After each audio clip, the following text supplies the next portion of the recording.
Evening, Shadow Duelists. Welcome to the ultimate Shadow game.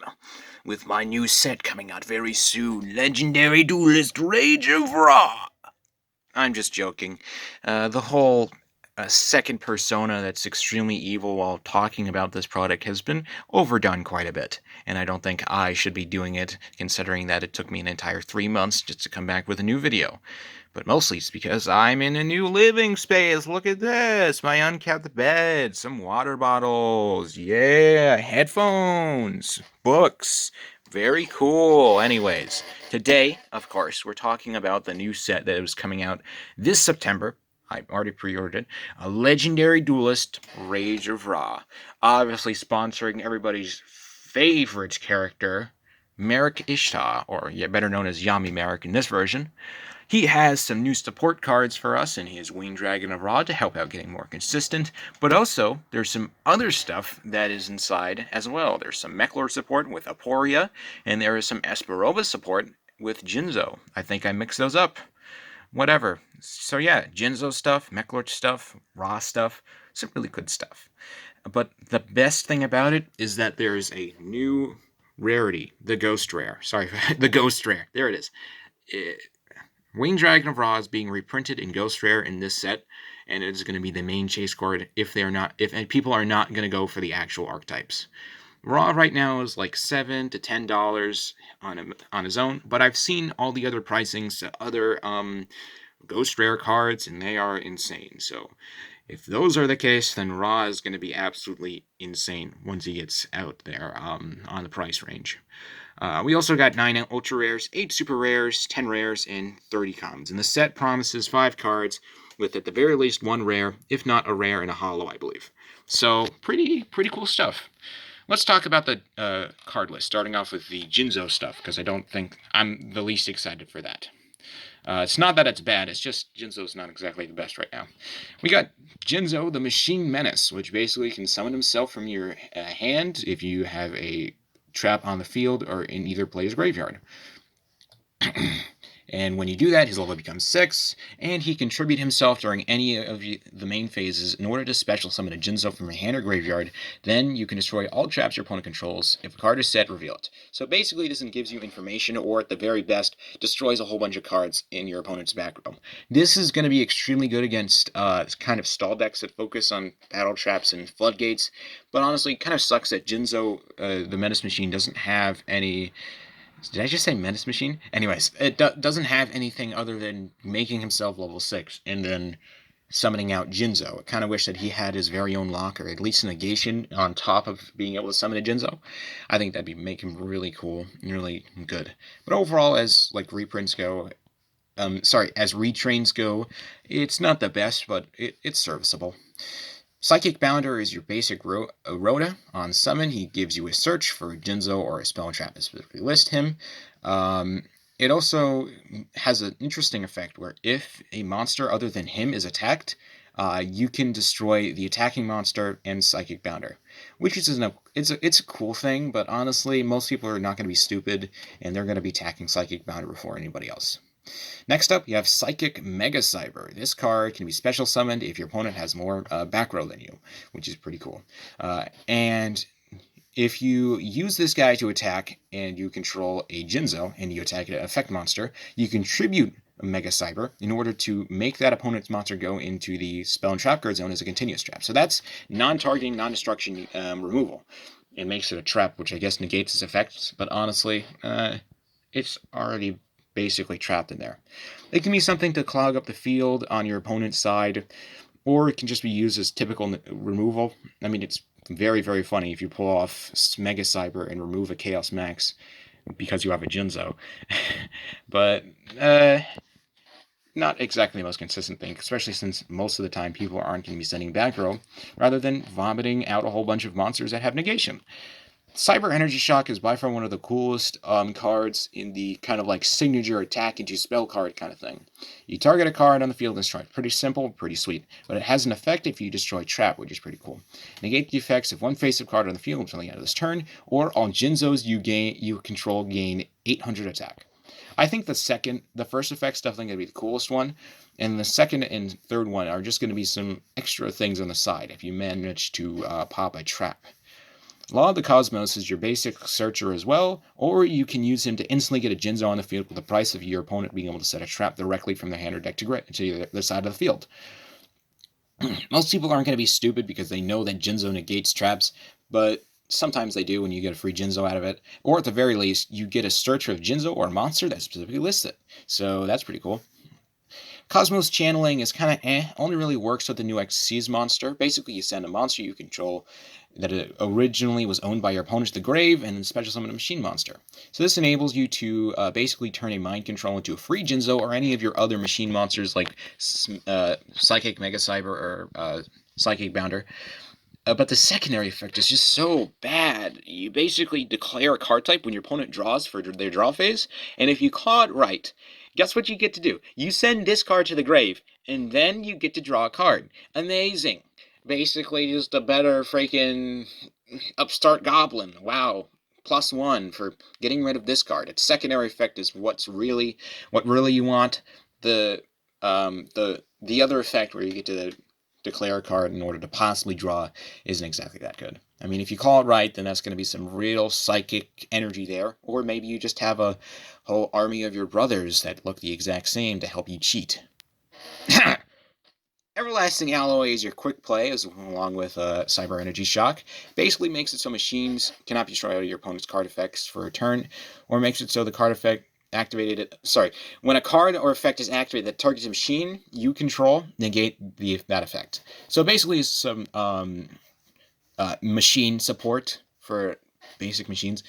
And that's about it for the new stuff. Of course, we have some reprints here. We got Jinzo, Jinzo Returner, Jinzo Lord, Jinzo Ejector. And we got some Brain Control and Amplifiers, as well as Mind Control, which is a really nice reprint. It's actually limited in the TCG, so that's cool. So yeah, the Jinzo stuff is cool and all, but personally, I don't really see it being extremely good in the sense that, traps are barely even played anymore. You might be able to get win a best of 3 against a Trap Trex because they just scoop every single time you summon Jinzo, but honestly, most decks don't really do that. You could try a very control-based strategy using the Jinzo layered Xyz monster, which enables you to target a monster on the field to take control of it, and basically do an OTK strategy with that. But honestly, why would you not do something more consistent so you don't have to have constant level 6s on the field all the time? I don't know. Maybe somebody's just going to make Jinzo super tier 0 and I'll be eating my words, but I don't know. I just don't see it. Next up, we have the Mechlord Support. The Mechlords were an archetype from 5Ds played by Aporia and the New World team. I forgot exactly all their names, so I'm just going to call them that. And they're basically focused on countering Synchro monsters. But obviously, as Xyz came, a much better summoning condition because you have to have tuners in order to summon Synchros. They got power crept. They weren't even that good at countering Synchros if they had basic protection. So let's talk a little about this. Mechlord Astrodragon Triskelion is basically your new boss monster. Banish 3 Mechlords from your grave, which is extremely easy with the new support like Obligado, Infinity Core, more on that later. And whenever he declares an attack, you can look at your opponent's extra deck and equip 1 monster from it. He gains attack equal to that monster's the equipped monster, and if it equipped in a Synchro monster, it can make 3 attacks on monsters this turn, which is really cool. I think this is definitely going to be the OTK enabling card. It's not exactly super generic, but its secondary effect, where it actually attacks, is really, really cool. It enables you to either easily swing for game or crump your opponent by taking their 1 copy of Verte, 1 copy of Kagari. Really, really cool. I like this card. And it's extremely easy to summon with the new support, as previously mentioned. Synchro Absorption is basically your new Emperor. Basically, you send a face-up Mechlord monster you control to the grave during your opponent's turn as a quick effect in order to special summon from your hand, and then you can target a monster your opponent controls. It cannot attack, which I guess that first effect is okay. I kind of wish it destroyed rather than sending, but whatever. And it has a Stardust effect where a card effect is activated that destroy cards in the field. As a quick effect, you negate it, tribute this card in order to do that and destroy that card. So that's a pretty cool thing for extra protection just in case Triskelion can't swing for a game easily, which happens sometimes. Next up is Mechlord Nucleus Infinity Core, which is basically just free a free search upon summon, and it's a 1-for-1 target, can't be destroyed by battle, and was destroyed by a card effect, special summon an Emperor with a different attribute from monsters you control, with ignoring its summoning conditions. This is a really cool card. Basically, with the new spell, Mechlord Assembly, which is really, really worth the search, it's basically a free Emperor or a free Triskelion in your hand. Just cards for days, bro. And also, since he's a level 1, he can be summoned with 1-for-1, which is a staple in the new Mechlord Support deck. Mechlord Army Deployer Obligado upon your main phase can pop itself in order to special summon 2 Mechlord Army monsters, from your deck in defense position. And he also has a burning effect, but really that's not useful, so we're just going to act like that doesn't exist. Its effect is really, really cool. I think that it definitely synergizes with Triskelion, just setting up the grave with a whole bunch of monsters. And also, since he's level 4, he can synergize with the gold and silver gadget to summon himself on the field and then summon out 2 more monsters at level 4.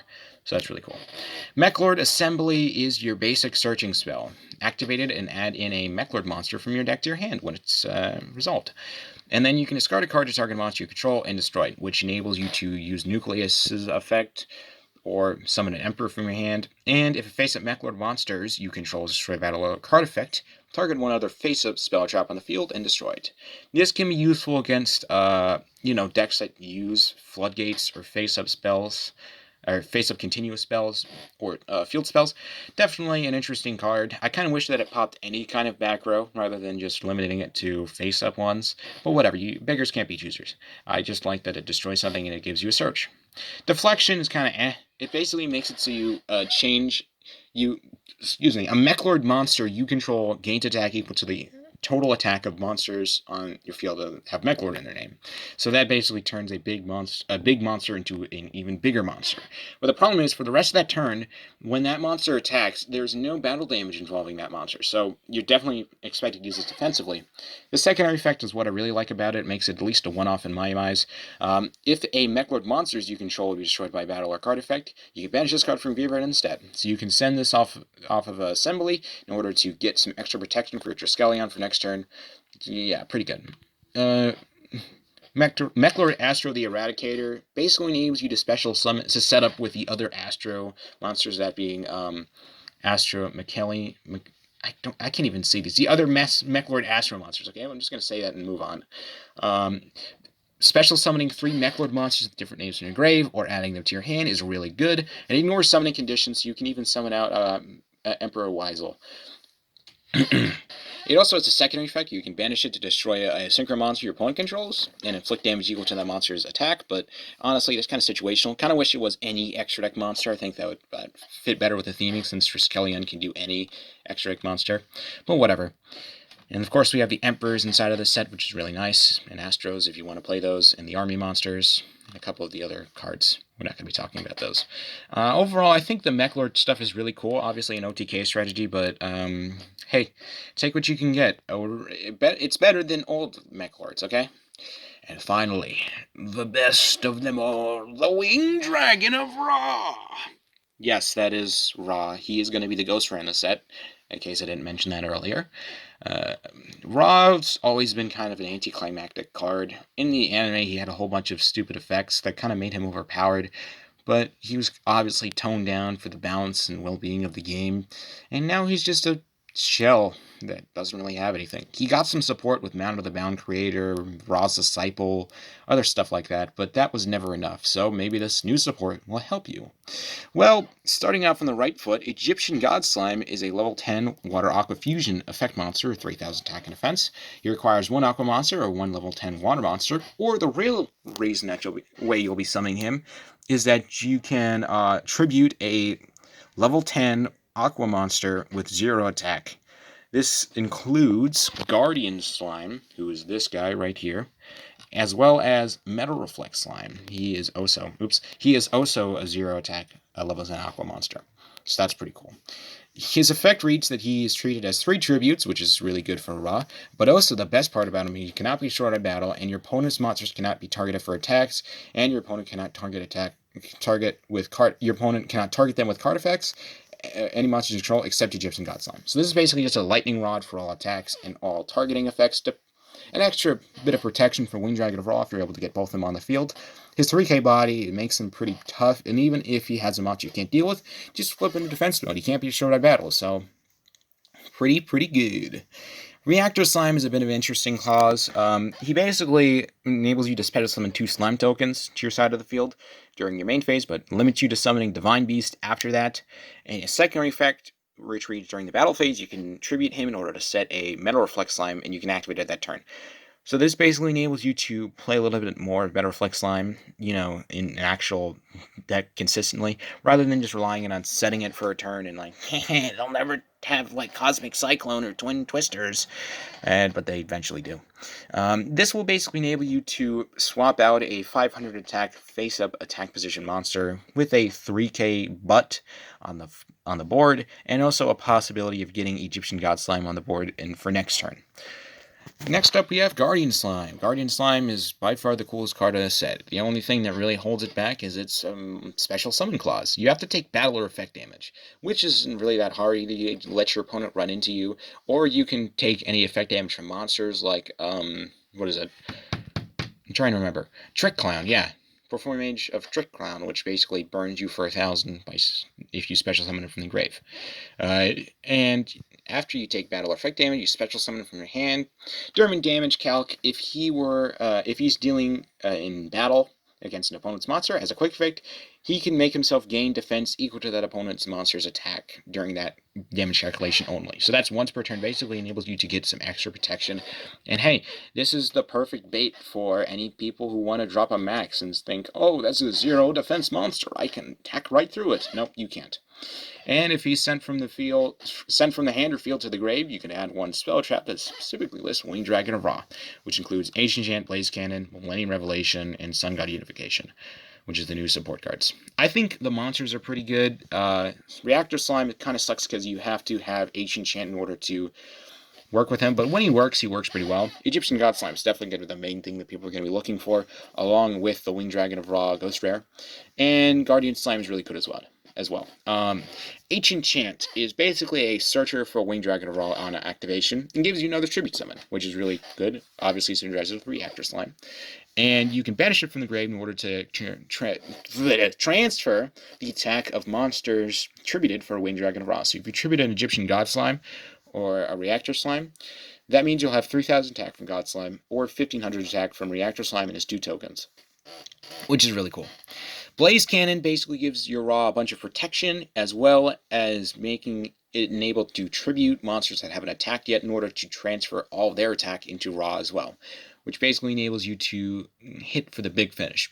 And after damage calc, if this card attacked, send all monsters your opponent controls to the graveyard. So that's non-target, non-destructive removal. Kind of sucks that you have to let him attack first. So if your opponent has a whole bunch of defense monsters, they kind of just sizzle out all of them, which is cool for next turn, but maybe your Ra doesn't want to be there for that long, or you know that they're going to burn you for like a Hakari or Poison of the Old Man next turn if you've used Ra's summon effect. Overall, Blaze Cannon is usually a one-off if ran at all. I personally like it because it gives my Ra some extra protection for next turn or against targeting effects, just in case I can't swing in for lethal. Millennium Revelations is probably my favorite card in the set, simply because of its nostalgia with the fact that Merrick used Monster Reborn, but it is a really good combo card. If you have a Divine Monster in your hand and have this, you basically get a free Monster Reborn, which not only enables you to summon back some of your cards that you have in your grave, but also some of your opponent's monsters if you want. And the fact that it searches from deck or grave to hand is perfect, since you can constantly use this over and over again, constantly getting Monster Reborn.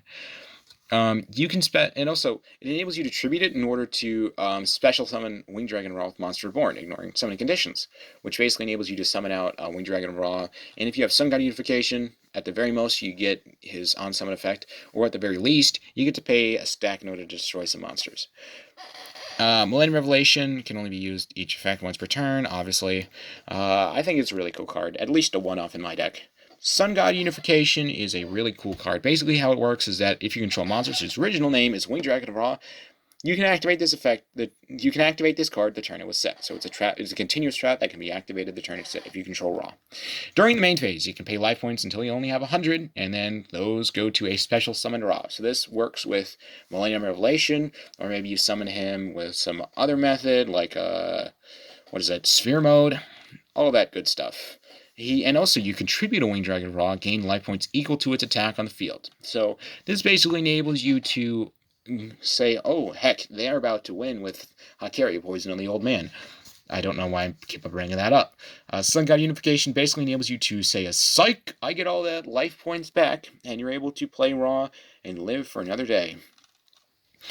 Then, of course, we have some other cards here. Jurigato, Makuria the Destroyer, which is actually a pretty funny story. This card got banned 2 days after it was released in the, off the ban list. So, just saying, don't even bother with this card. Holding arms and holding legs, which I don't really know if they're good or all. Monster Reborn, which is a really nice limited card. Left arm ring, True Name, which I guess is cool. And as previously mentioned, Mechlor Slime. Overall, the Winged Dragon of Ra stuff looks really cool. Very, very fan servicey, at the very least. If not, something that you can play as Rogue as like a tier 3 deck. Maybe splash in a couple other stuff like Dragoon and other win conditions other than Winged Dragon of Ra. But I know as soon as I get this, I'm gonna turn into the Dark Shadow Realm ruler and destroy the Pharaoh. That wasn't even a Merrick voice. I'm going to be honest, I need some coffee. Thank you all for tuning in. I apologize for my lack of updates or, uploads. It's because I've been, obviously, having a new move. This is my new place. So that's pretty cool. And I'm also in a new school, so school's starting up for me, and I don't really know if I'll be able to make consistent videos, but hopefully this 21-minute video or such will hold you over for a while. And I'll make sure to try and come at you with at least an unboxing when I get my 2 sets of Rage of Ra, which is coming in next week. So thank you all for tuning in, and I will see you guys in the next one. Ciao.